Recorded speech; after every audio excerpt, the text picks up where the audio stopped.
ce que vivent nos Vous compatriotes. êtes préparé à la tête du pays, c'est Bon, président, monsieur non, je Bardella. vous laisse faire. Moi, Mais je vais me prendre un non, café, puis je reviens dans 5 mais non, mais minutes. c'est important parce que ce que veulent les Français, justement, c'est vous mettre à la tête du pays, mais en tant Oui. que président. Oh. C'est le président du Rassemblement national qui est avec nous, Jordan Bardella. Bonjour. Bonjour, merci pour votre invitation. Ce que veulent les Français, c'est le livre aux éditions Fayard. Nous, ce que veulent les Français, ça fait 21 ans qu'on les écoute au 32-16. Vous aviez besoin de vous balader pour savoir ce que veulent les Français, monsieur Ça Bardella? fait des années qu'au fur et à mesure des campagnes électorales, évidemment, on entend les revendications de nos compatriotes. Et je pense qu'on fait très certainement partie des mouvements politiques qui sont enracinés dans une partie des attentes de notre pays. Il y a une volonté très forte aujourd'hui d'ordre, de sécurité. Il y a un ras-le-bol à l'égard de la fiscalité qui écrase, des normes. Une volonté aussi très forte de défendre son identité, défendre son pays. Mais le rythme de la politique est quelque chose qui écrase. Et il était bon, je crois, de prendre le temps pendant un an. Ce livre m'a pris un peu plus d'un an à l'écrire.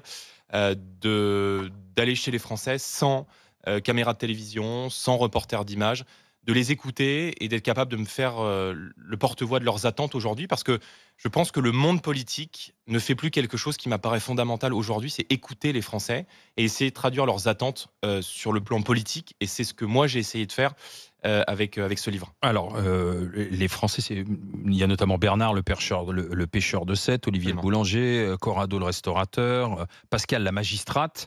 Il y a Corinne la maire de Villethierry, Dominique l'expatrié de Limoux dans le Sultanat d'Oman maintenant. C'est quelques-uns de ces Français que vous êtes allés les voir. Mais c'est-à-dire, ce sont des gens qui sont déjà d'accord avec vous, en fait, que vous êtes allés voir, ou pas, Jordan Bardella? Au travers de ce que je peux lire, il n'y a pas beaucoup d'opposition dans le dialogue que vous avez eu avec eux. Non, mais l'opposition, elle peut avoir lieu dans le débat, elle a lieu lors des campagnes électorales, mais j'ai essayé de faire ce livre sans attache partisane. Évidemment, et je suis honnête avec vous, un agriculteur qui me reçoit 1 à 2 jours sur son exploitation, Voilà. ou un pêcheur qui me reçoit sur son bateau, à minima, Il avait envie de discuter à minima, avec il vous. avait au moins envie de discuter oui. avec moi. Donc, je vous en fais grâce. Mais on représente aujourd'hui un mouvement politique qui est donné potentiellement gagnant des élections législatives, potentiellement gagnant des élections présidentielles. Ça veut dire qu'on a peut-être un Français sur 2 qui partage nos idées. Donc, ce livre, c'est une ode à la France du travail. Ça dit beaucoup de ce qu'est notre pays aujourd'hui. Ça dit beaucoup du ras-le-bol à l'égard des impôts, à l'égard des normes. Vraiment, l'idée principale de ce livre, c'est le travail, c'est les gens qui bossent, c'est les gens qui n'arrivent plus à boucler leur fin de mois. C'est Olivier, ce boulanger de la Marne, qui tenait une dernière boulangerie d'un petit village dans la Marne. Et Olivier a été écrasé des mois durant, petit à petit, par la facture d'électricité qui a été multipliée par 5, 6, 7, et qui a rendu totalement Et impossible d'ailleurs, il vous le dit, il n'ouvre son plus le activité. soir. Il a arrêté d'ouvrir le soir, notamment. Ouais. Oui, mais ça dit beaucoup Pour de... quelques clients, je perds de l'argent, trop d'électricité, trop de charges, ça me coûte plus cher que ça me rapporte. Et c'est quoi le problème? C'est les règles européennes de fixation des prix de l'énergie. Je veux dire, on a un pays qui est le pays de l'atome, qui est le pays qui a construit sa compétitivité sur une électricité pas chère, dont nous a doté le nucléaire. Et aujourd'hui, on voit bien que le fait d'aligner nos règles, notre prix de vente de l'électricité sur le coût de production de l'électricité en Europe, et notamment sur le gaz allemand, fait que vous avez des petits chefs d'entreprise, mais aussi de très gros chefs d'entreprise, qui voient leur facture d'électricité multipliée par 3 ou 4 de manière totalement hasardeuse, de manière injustifiée. Et ça, c'est insupportable. Donc, oui, en creux, il y a ces ressentis qui s'expriment aujourd'hui dans la France du travail vis-à-vis du prix de l'électricité pour ce boulanger, Vis-à-vis de l'Europe, mais hein. aussi vis-à-vis, évidemment, de l'Union européenne, de ces impôts qui sont toujours plus importants sur ceux qui bossent. Et les gens ont le sentiment de bosser pour tout le monde. Il y a une minorité de gens dans notre pays qui a le sentiment de porter sur ses épaules les efforts de toute notre société. Et moi, j'ai voulu rendre hommage aussi à ces Français qui se battent. Vous avez cité Bernard, ce pêcheur de l'Hérault. On pourrait citer François, cet agriculteur du centre de la France. Et tous se battent pour leur travail, pour leur fin de mois, mais ils se battent aussi pour la souveraineté de la France. Et j'ai voulu donner la parole à cette France que l'on n'entend plus, qui se manifeste parfois les soirs d'élection, qui de plus en plus, c'est vrai, vote pour le Rassemblement national, mais qui est totalement, dont le monde politique est totalement déconnecté aujourd'hui des attentes. Didier Giraud. Oui, moi, j'ai adoré ce recueil de profils parce que c'est ce que je dis, c'est ce que je vis au quotidien, c'est ce que je dis depuis 17 ans et c'est ce que j'entends depuis 17 ans au Grand Gueule. Et globalement, c'est cette France oui, qui a le sentiment qu'elle doit faire toujours plus quand d'autres font toujours moins. Après, le constat, il est sympathique, mais j'arrive pas à voir comment vous passez de ce recueil de problèmes, parce qu'en fait, les témoignages sont un recueil de problèmes à un programme politique. Ça, j'arrive pas à voir, d'autant plus que dans ce qui est décrit, il y a quand même une majorité de cas où la problématique, elle est à l'Europe. Et même si moi, dans mon quotidien de paysan, je retrouve celui de François et on peut largement mettre une couche nationale par-dessus. Enfin, j'espère que vous avez bien affûté le catalogue des réformes à faire parce que ça ressemble au catalogue de la Redoute dans l'épaisseur. Et comment vous allez faire pour aller réformer l'Europe là où je crois que votre absence n'est pas de la plus remarquée, quoi. C'est-à-dire? Ah, ça vous arrive d'être absent à l'Europe. J'ai 87% de taux de présence au Parlement C'est européen. pas votre absence, c'est votre présence. Hein. Oui. Trompé. Oui. Absolument. Donc non, je suis très présent au Parlement européen et je pense qu'on a fait partie ces dernières années de ceux qui ont contribué à montrer les limites Et vous allez arriver les d'influer failles de l'Union européenne, notamment sur la politique agricole. Je vais vous répondre sur le programme sur l'agriculture, c'est très intéressant. Mais pourquoi est-ce que j'ai fait ce recueil de sentiments, de colère qui s'expriment aujourd'hui dans le pays et que vous faites aussi à votre niveau avec cette émission? C'est parce que les gens nous parlent. Vous voyez, moi, quand je discute avec des Français, il n'y a pas les barrières classiques qu'il peut y avoir avec des responsables politiques. C'est vrai avec moi, mais c'est aussi vrai avec Marine Le Pen. Les gens se confient à nous, les gens nous disent leur colère, les gens nous disent leur souffrance, et beaucoup de gens nous disent merci de dire ce qu'on pense, merci de dire ce qu'on ressent. Et ce que les gens ressentent précisément, j'ai voulu l'exprimer au travers de ce livre, parce que le livre permet encore de prendre le temps, non seulement d'écouter, mais d'exprimer ce que ressentent aujourd'hui beaucoup de Français. Vous noterez également que dans ce livre, je ne me contente pas de relater les confidences et les confessions que m'ont fait les Français. Je fais aussi des propositions. Oui, alors, c'est un livre programme. Propositions. Alors, non, c'est pas un livre programme. Ah si, c'est un livre campagne électorale déjà. Ce n'est pas qu'un livre programme. Ah si. C'est un Il y livre. a des propositions, c'est que ça se relie quand même à une. Mais parce que je me contente pas. Parce les que propositions, elles sont quand même relativement floues. Enfin, vous lancez des pistes. Des pistes de propositions. On est plutôt sur il faudrait que. C'est plus du yaka faucon pour l'instant. Parce que les propositions que vous faites, elles ne sont pas forcément encore chiffrées, articulées. On n'est pas encore dans le livre de la présidentielle. Alors, on sort de 2 grandes campagnes électorales. Donc, le programme sur lequel nous sommes arrivés en tête aux élections européennes, où nous avons réalisé 37% des voix aux élections législatives et qui nous permet aujourd'hui d'avoir à la fois le premier groupe d'opposition au Parlement européen et le premier groupe de l'Assemblée, c'est parce que les propositions qu'on avait formulées, le programme que j'avais défendu avec Marine, a précisément trouvé un écho en France. Maintenant, ce livre n'est pas un livre programme, mais je ne me suis pas contenté d'écouter les Français. J'essaye de proposer des solutions. Sur l'agriculture, par exemple, le vrai scandale aujourd'hui, c'est que l'agriculture est le seul domaine dans lequel la vente à perte est autorisée dans notre pays. Les agriculteurs n'arrivent pas à vivre de leur travail et moi je me bats en ce moment même au Parlement européen contre le Mercosur et contre ces accords de libre-échange qui sont toujours la course au moins 10 ans et qui mettent nos agriculteurs en concurrence avec des pays qui viennent du bout du monde et qui ne respectent aucune des normes qu'on impose à nos chefs d'entreprise et donc à nos agriculteurs. Je propose également que dans les marchés publics, c'est-à-dire dans la restauration collective, nos agriculteurs puissent avoir une priorité. Je trouve ça fou que dans le pays qui est peut-être la puissance agricole par excellence en Europe, dont les pays sont enviés dans le monde entier, 2/3 du bœuf qui est consommé aujourd'hui dans la restauration collective soit d'origine importée, quand vous avez aujourd'hui des milliers d'agriculteurs qui n'arrivent plus à vivre de leur travail. Et donc moi je propose pour faire passer très simplement, mais c'est pour ça que je me présente 2024, aux élections et déficitaire. Absolument. C'est pour ça, Monsieur Marchal, que je me présente aux élections. Le temps du programme, il viendra. Mais pardon, ça fait quand même un certain nombre de temps qu'on est présent dans la scène politique. Quelles élections les prochaines alors? Ça sera quoi? La question que j'allais vous poser là-dessus, c'est en 1974, quand Valéry Giscard d'Estaing devient président de la République, il décide d'aller regarder la France au fond des yeux. Vous savez, c'est les fameux dîners qui n'étaient pas filmés. Hein. Ils ont fait semblant d'en filmer, mais sinon il en a fait plein comme ça, où il allait manger chez des Français sans qu'on le sache en réalité. Mais il a fait ça après avoir été élu président de la République. Donc vous, en fait, vous l'avez fait avant. Donc vous visez vraiment bien la présidentielle. Alors vous vous préparez à être... alors j'espère pas le futur Valéry Giscard d'Estaing, parce que là, sinon on va s'inquiéter. Mais en tout cas, vous préparez une sorte de communication un peu à la Giscard d'Estaing finalement. Allez regarder la France au fond des yeux. Je me prépare à devenir, et peut-être dans les prochaines semaines, Premier ministre de mon pays. Ah.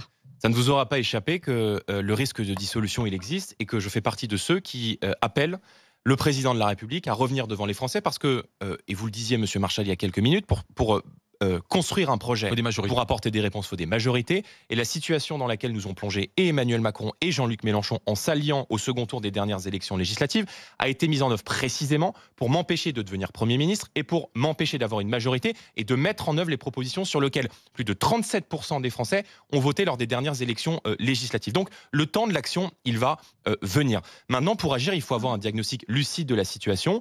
Et moi, si vous voulez, je fais ce constat-là, c'est qu'aujourd'hui, les idées qui sont portées à Paris sont en totale déconnexion avec ce qu'attendent aujourd'hui une majorité de Français. C'est vrai sur l'immigration, c'est vrai sur l'effondrement de l'autorité aujourd'hui dans notre pays. Et ce livre, c'est aussi un plaidoyer contre la France d'Emmanuel Macron et contre cette France qui a été, je dirais, divisée, opposée depuis 2017 et qui fait qu'aujourd'hui, il y a beaucoup de Français qui considèrent que leurs enfants ou leurs petits-enfants vivront bien moins qu'eux. Donc moi, je me bats pour remettre le pays sur le chemin de la production, je me bats pour ramener la sécurité dans mon pays, je me bats pour qu'on ait encore une souveraineté, notamment sur le plan alimentaire. Et ça, on ne peut pas le faire si on n'a pas dans son cœur, dans son esprit et dans sa bouche ce qu'attendent aujourd'hui une majorité de Français. Et si je l'ai fait, Monsieur Marchal, c'est parce que je ressens, moi, une facilité d'échange avec nos compatriotes. Et ce qui m'a frappé dans ces témoignages, c'est la simplicité. J'essaie de l'être, et c'est en tout cas la simplicité avec laquelle les Français se confient. Vous avez dit il y a quelques instants, je me prépare à être Premier ministre.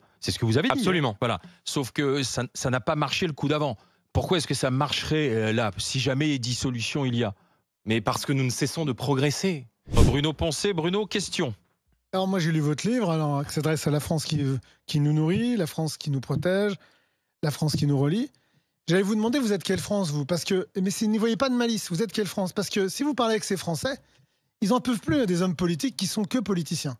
Donc vous, c'est quoi votre métier? Et c'est quoi, quand vous allez les voir, vous vous présentez comment en fait? Parce que c'est ça l'idée. L'idée c'est qu'aujourd'hui, voilà, on est quelque chose. Moi je suis cheminot, Barbara l'épreuve, Didier l'agriculteur.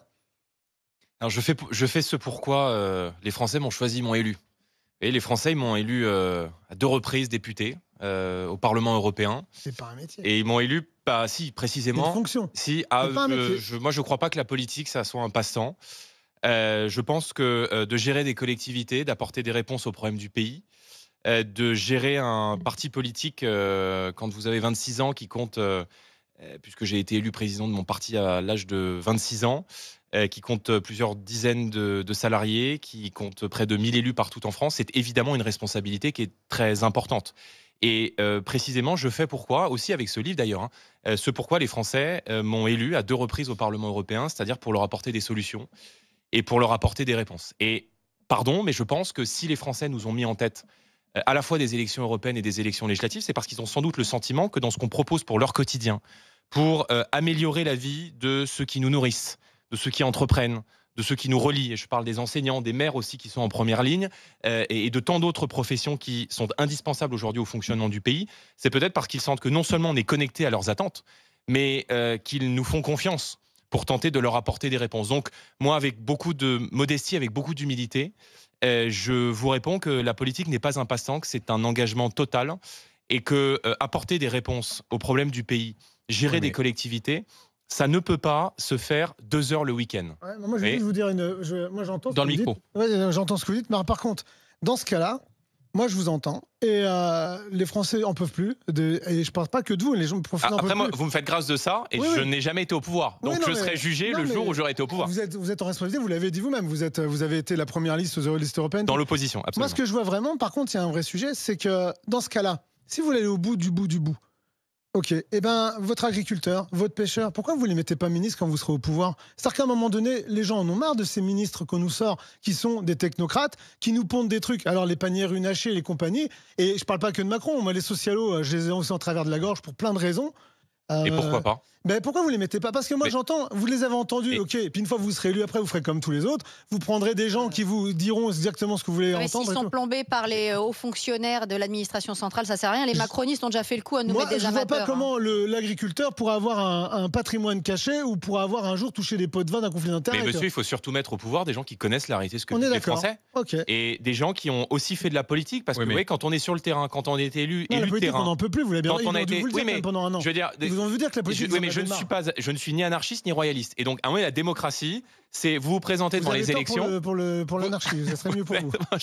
Ça, je vous le laisse. Mais la démocratie, c'est vous présenter aux élections, les gens vous choisissent et vous mettez en œuvre la politique sur laquelle vous avez été élu. Okay. Mais le problème aujourd'hui, c'est la déconnexion entre les gens qui prennent des mesures et les idées qui sont aujourd'hui majoritaires dans le pays. Enfin, je veux dire, quand on regarde ce budget, comment est-ce qu'on peut légitimement aujourd'hui venir devant les Français, leur dire qu'on va remettre en cause pas les avantages, mais le dédommagement qu'on donne aujourd'hui aux gens qui subissent des affections de longue durée dans la période actuelle. Comment est-ce qu'on peut dire, par exemple, quand on est à l'Union européenne ou en France, qu'on va augmenter les taxes sur les carburants? C'est le projet actuel du gouvernement français sur les biocarburants et de la Commission européenne sur l'ensemble des carburants avec ce qu'on appelle le règlement ETS2 d'ici à 2030. Comment est-ce qu'on peut dire dans un pays où il y a un Français sur deux qui n'arrive plus à boucler ses fins de mois, qui est à 10 € près quand il fait ses courses, qui n'arrive plus à mettre de l'essence dans sa voiture, qui est obligé de restreindre ses déplacements, qu'on va augmenter les taxes sur les carburants? Enfin, je veux dire, c'est complètement faux. Et de l'argent. Mais de l'argent, attendez, il y en a. Vous avez bien voté une taxe aussi sur les GAFAM, donc.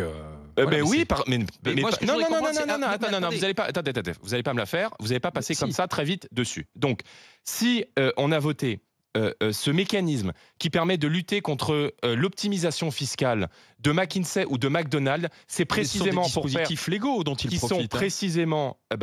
Maintenant, ça ne le sera plus. Parce que moi, je ne conçois pas. Vous faites comme moi, les autres, je ne conçois pas que des grandes boîtes qui sont bien souvent basées à l'étranger, des multinationales, et pardon, on ne parle pas d'entreprises. Mais en les taxant, elles vont encore plus partir à l'étranger. Non, mais elles sont déjà à l'étranger, Monsieur Marchal. Je ne parle pas d'LVMH, on ne parle pas de Michelin, on ne parle pas d'entreprises qui font de la production en France. On parle de sociétés, en l'occurrence américaines, qui utilisent la France sans contribuer au service public français, qui utilisent nos routes, qui utilisent nos fonctionnaires et qui ne s'acquittent pas de l'impôt qu'une TPE-PME ou qu'une ETI s'acquitte en France. Pardon, mais moi je ne suis pas d'accord avec cela.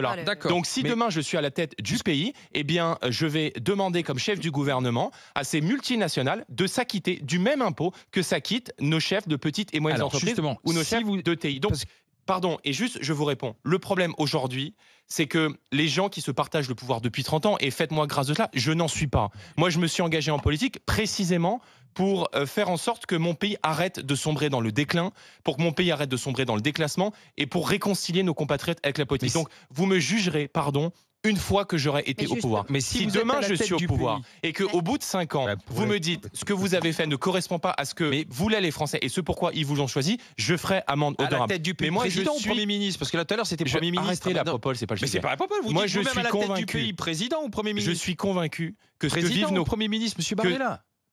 Président ou Premier ministre? En l'occurrence, je suis auteur là. Donc oui, d'accord, mais vous avez dit tout à l'heure, je me prépare à aller à Matignon. Maintenant, c'est si je suis à la tête du pays. Donc vous préparez à la présidentielle. À la tête du gouvernement. Ce que vivent nos compatriotes. Vous êtes préparé à la tête du pays, c'est président, monsieur Bardella. Je vous laisse faire. Moi, je vais prendre un café, puis je reviens dans 5 minutes. Mais non, mais c'est important parce que ce que veulent les Français, justement, c'est vous mettre à la tête du pays, mais en tant que président.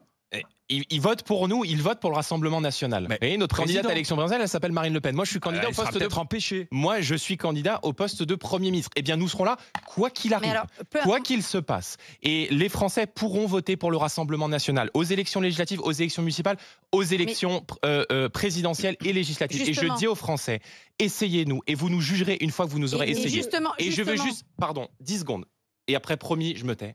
Ce que vous vivez, c'est la conséquence de choix politiques. Vous voyez, si on change la politique, votre quotidien peut changer. Justement, peu importe que ce soit Marine Le Pen ou vous sur la question sur laquelle je vous interroger, parce que justement, c'est ce que révèle la couverture de votre livre. Une certaine stratégie. Moi, j'appelle ça une stratégie roue-doudou. Aujourd'hui, c'est quoi la stratégie parce qu'aujourd'hui, qui sont ceux qui affirment et qui sont d'ailleurs remerciés par leurs électeurs? Trump, Milei, Meloni, Orban. Ils ont prouvé qu'on pouvait changer le quotidien des gens. Pas avec une stratégie roue-doudou. Pas avec la jolie pose que vous avez sur la photo. Et je comprends, la France est une nation littéraire, etc. Donc je comprends bien l'image que vous voulez donner. Mais aujourd'hui, le plafond de verre, vous le voyez bien. Vous savez, et c'est ce que dit Milei. Milei, il dit, il n'est pas de votre côté, c'est un anarcho-capitaliste. Mais il dit, un chef d'État, il a une vision et il doit gérer son pays. Mais si avant, il n'a pas gagné la bataille culturelle, qui va lui permettre, une fois élu, de mettre en œuvre le secouage de cocotier nécessaire, lui c'est la tronçonneuse, Trump c'est autre chose, Meloni aussi, il n'y arrivera pas. Or vous, la guerre culturelle que vous êtes censé mener, vous la menez avec ce que je dis, la stratégie roue-doudou. Mais c'est quoi la stratégie? Vous n'avez pas de tronçonneuse. Vous n'êtes pas assez virulent dans votre façon de vouloir faire péter ce plafond de verre incroyable qui est incommensurable en France par rapport justement à ce chantage moral de la gauche en permanence qu'elle fait peser, y compris sur les centristes, sur les LR. Ouais, mais... Regardez les LR, ce qu'ils disent de vous. C'est-à-dire qu'on fascise systématiquement toute opposition.